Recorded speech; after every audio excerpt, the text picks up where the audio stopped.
સિનોર તાલુકાના નર્મદા કિનારે આવેલ પૌરાણિક માલેથા ગામે સર્વ વાણંદ સમાજના કુળદેવી શ્રી લીંબચ માતાજીના પાવન સાનિધ્યમાં વિવિધ ધાર્મિક કાર્યક્રમોનું ભવ્ય આયોજન કરવામાં આવ્યું હતું। આ પ્રસંગે લોક ડાયરો, નવચંડી યજ્ઞ અને મહાપ્રસાદી જેવા ત્રિવેણી સંગમનો હજારો ભક્તોએ લાભ લીધો હતો। કાર્યક્રમના પ્રારંભમાં ભવ્ય લોક ડાયરાનું આયોજન કરાયું હતું, જેમાં જાણીતા ગાયક કલાકાર શશી પારેખે પોતાના સુરીલી અવાજ અને લોક સાહિત્યની રમઝટ બોલાવી હતી। કલાકારોની પ્રસ્તુતિએ ઉપસ્થિત માઈ ભક્તોને મંત્રમુગ્ધ કરી દીધા હતા અને ભક્તો ઝૂમવા મજબૂર થયા હતા। ડાયરા બાદ બીજા દિવસે પવિત્ર નવચંડી યજ્ઞનો પ્રારંભ કરવામાં આવ્યો હતો।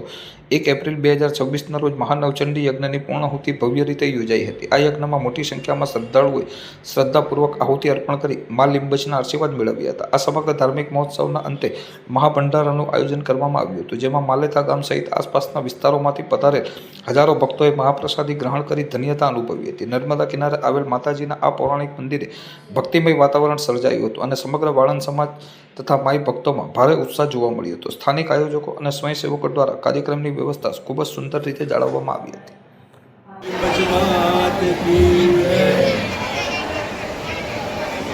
ચૈત્ર માસની નવચંડી અને ચૈત્ર સુદ 14 આ દિવસે માનો પાકોત્સવ, એ દિવસે ભાવિક ભક્તો સમાજના બધા ભેગા થાય છે અને ખૂબ ધામધૂમથી માતાજીનો પાટોત્સવ ઉજવે છે। વર્ષો જૂની પરંપરા પ્રમાણે અહીંયા માઈ ભક્તો ખૂબ જ મોટી સંખ્યામાં આવે છે, માના દર્શન કરી અને પાવન થાય છે અને અહીંયા બધાને બહુ ખૂબ જ આનંદ ઉત્સાહથી બધા ભેગા મળીને આ ઉત્સવને મહોત્સવ બનાવીએ છીએ। અહીંયા દર્શન કરવા આવનારની દરેકની મનોકામના અહીંયા પૂરી થાય છે।